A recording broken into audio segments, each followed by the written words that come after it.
saya bertemu dengan sosok yang bernama Gus Wafa. Gus Wafa ini.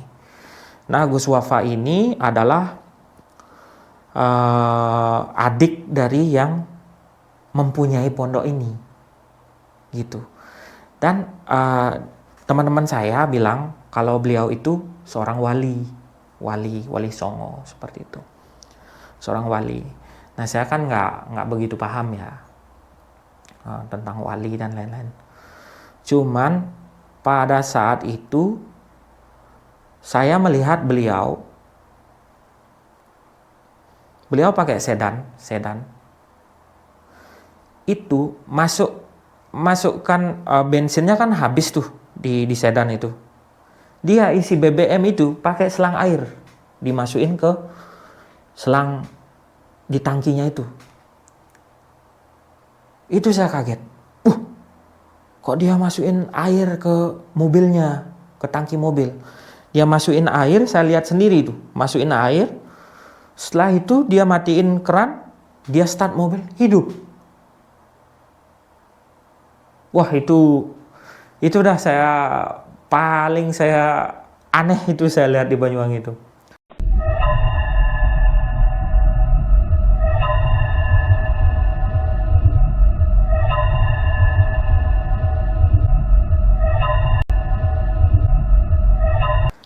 Halo semua, balik lagi di channel saya Pasar Gaib Official bersama saya Masdi.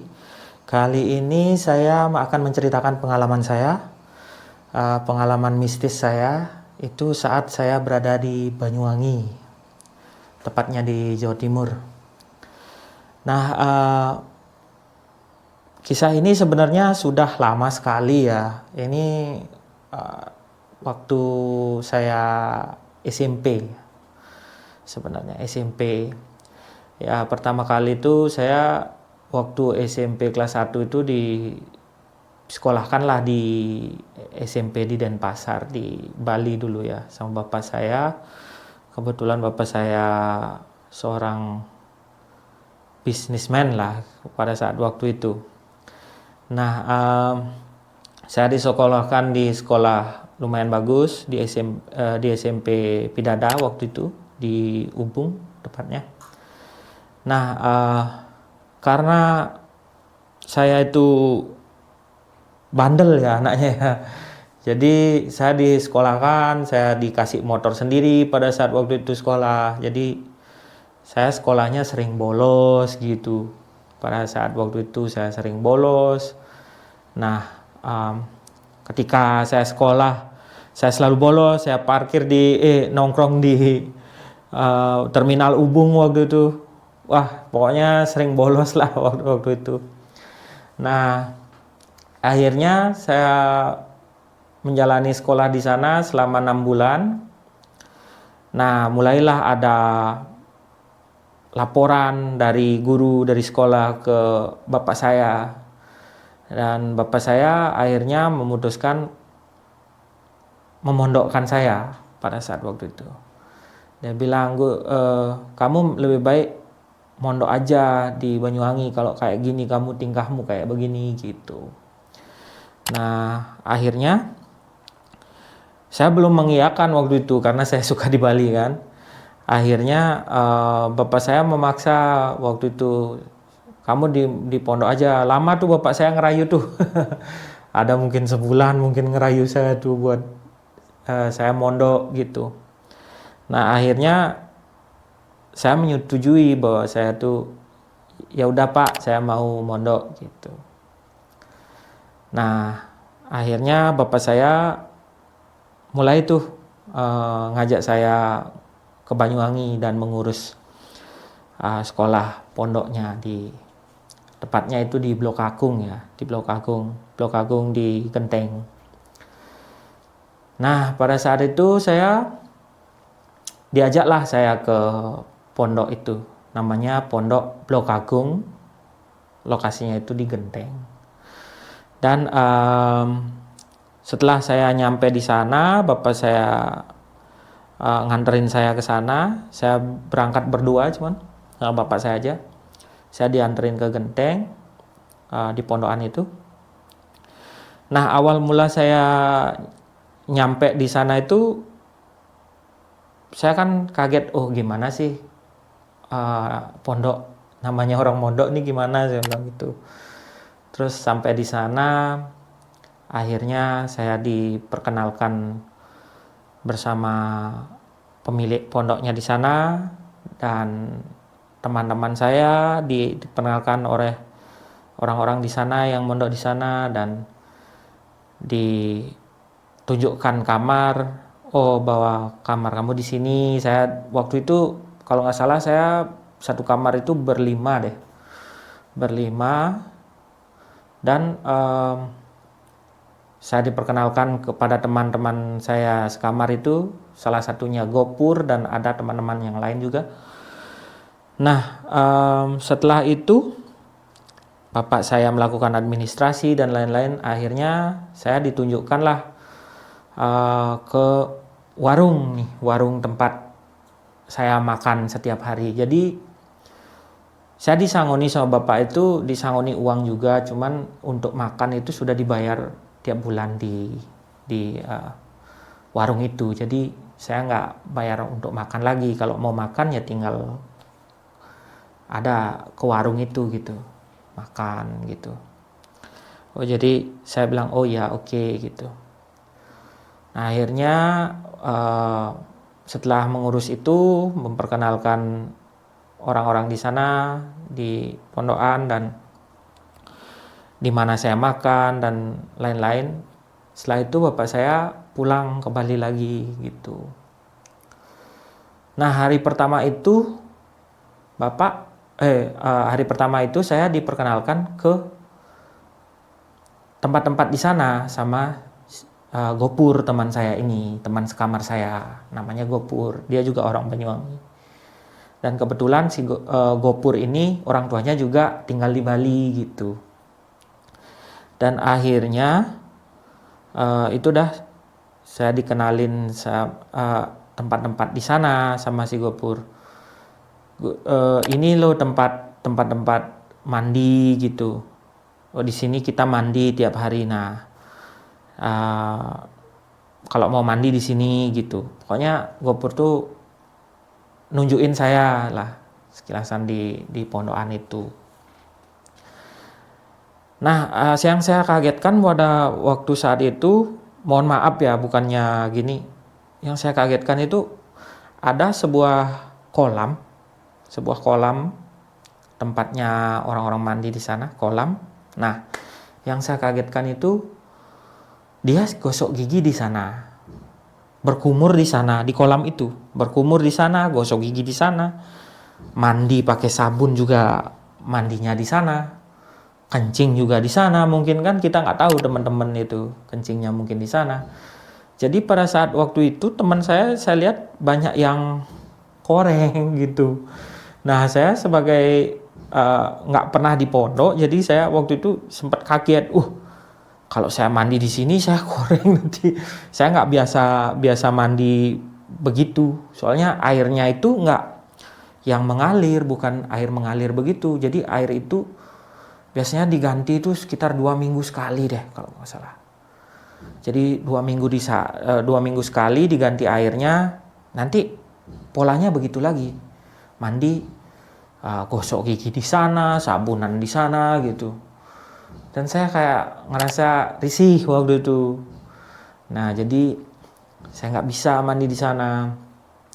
Akhirnya saya cuman ngikutin anak-anak mandi di sana sekali aja pas hari pertama, karena saya agak no choice, jadi kayak nggak punya choice untuk kemana-mana gitu waktu itu.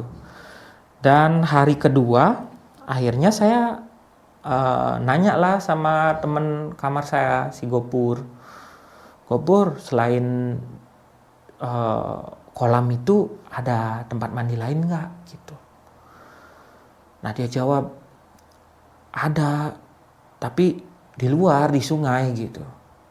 Nah, kebetulan pondokan itu persis di sebelah pondokan itu ada sungai besar banget. Sungai besar banget dan jembatan yang besar, jembatan penghubung sungai itu yang besar. Jembatannya lumayan besar itu. Nah akhirnya saya bilang tuh sama si Gopur, Pur, aku bisa mandi di sungai nggak? Aku bilang. Akhirnya dia bilang, bisa. Ayo kalau mau mandi di sungai, dia bilang gitu. Nah akhirnya saya dan Gopur menuju ke sungai. Di hari kedua ya, menuju ke sungai. Nah pada saat waktu itu sekitar pukul jam 2 siang. 2 siang atau jam 3 waktu itu, jam 3 siang. Nah akhirnya saya pergi ke sungai, mandi di sana, bawa sabun, bawa sikat gigi. Nah saya seneng tuh, airnya bersih. Jadi saya mandi lega, airnya bersih, gosok gigi di sana, pokoknya lega lah di sana tuh di sungai itu. Nah balik itu saya masih inget tuh, saya masih inget peristiwa tuh. Saya balik, ada batu-batu besar. Saya balik ke pondok lewat sana. Nah setelah saya mandi itu, sorenya itu saya mulai tuh merasa panas, badan saya nggak enak, panas. Dan akhirnya saya sakit waktu itu, tapi belum tahu sakitnya itu apa dan lain-lain. Saya sakit, dan anehnya itu saya sakitnya itu kalau panas kan masih bisa bangun ya, masih bisa minum air atau apa. Ini sama sekali, seketika sakit begitu, nggak bisa bangun, kaki lemas, mau bangun sudah nggak bisa. Jangankan berdiri, untuk bangun bangun duduk begini aja dari tempat tidur tuh udah nggak bisa. Dan itu anehnya itu saya berpikir mungkin kondisi saya kan seperti itu. Akhirnya Gopur waktu itu menolong saya, membelikan saya obat di luar, diberikanlah obat panas.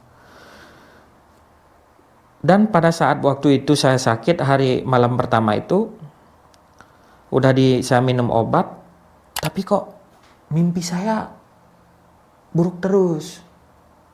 Mimpi buruk. Saya melihat kejadian aneh, kayak melihat seperti jin seperti itu. Tapi itu kan posisinya di dalam pondok. Itu yang saya bikin aneh. Posisinya di dalam pondok, tapi saya melihat hal-hal aneh pada saat waktu itu. Nah akhirnya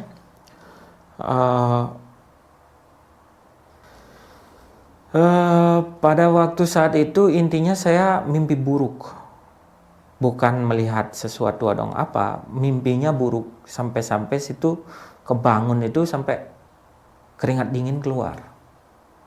Mimpinya buruk pada saat waktu itu. Nah hari pertama itu saya mimpi buruk, terus hari kedua begitu aja. Dan saya nggak sembuh dari obat Gopur yang dibelikan itu, paracetamol nggak bisa, panas saya nggak turun. Nah akhirnya sudah 3 hari berjalan itu, mulailah orang tua saya nelpon ke pondok dan di Gopur, akhirnya dikirimkan uang itu, dirujuklah saya ke rumah sakit. Akhirnya sampai rumah sakit itu dites dan lain-lain, itu dibilang gejala tipes. Oh ini gejala tipes dan lain-lain. Itu udah dikasih obat. Itu pun saya ke rumah sakit, digendong sama teman saya ini. Wah Gopur itu berjasa. Entah di mana Gopur sekarang. Ya kalau dia nonton atau gimana, dia berjasa sekali waktu itu. Dan akhirnya dibelikan obat, saya dirujuk ke rumah sakit, dikasih obat dari dokter itu. Saya balik ke pondok dan saya mulai tuh minum obat, tidur gitu aja. Pokoknya hari-hari saya tuh nggak sempat untuk menjalani aktivitas pondok itu, nggak sempat seperti itu. Akhirnya saya minum obat itu dan lain-lain itu nggak ada perkembangan pada saat waktu itu. Nggak ada perkembangan. Saya masih sakit, terlentang, nggak bisa makan, nggak minum aja sedikit nggak bisa makan. Badan saya jadi kurus waktu itu. Akhirnya berjalan 15 hari kalau nggak salah ya, 15 hari pada saat waktu itu. Nah, mulailah bapak saya ini udah ngerasa, loh, anak saya kenapa? Akhirnya bapak saya itu nelpon lah ke rumah di Gendo di Banyuwangi waktu itu. Ada keluarga saya di sana. Akhirnya nelpon ke sana, terus paman saya ini kebetulan orang pinter, Mbak. Kebetulan orang pinter ya, gitu. Nah, akhirnya paman saya ini nelpon lah ke pondok. Oh, bawa ponakan saya pulang. Nggak bisa nggak di sana, dia bilang gitu. Karena ada gangguan ini, gitu. Cuman dia nggak bilang jelasnya seperti apa waktu itu. Dan akhirnya saya pulang, diantarlah pulang sama si Gopur waktu itu. Disewain sepeda motor, saya tuh di tengah, ada teman lagi satu yang bawa motor. Gopur di belakang sama saya, pegangin saya tuh. Nah, saya tuh diantar ke rumah di Banyuwangi. Dan anehnya ketika saya sampai di rumah, itu ketemu paman saya. Dia bilang, coba kamu berbaring. Sudah saya berbaring pada saat waktu itu. Saya dikasih air minum, air biasa, air putih, air minum. Dan saya disuruh, ini kamu minum. Ya, saya minum. Setelah itu saya dipukul daun-daunan. Dipukul daun-daunan. Setelah dipukul daun-daunan itu, saya bangun, saya dibilang, ayo kamu berdiri. Saya berdiri, udah kayak normal. Aneh. Daun apa? Nah, itu saya nggak tahu.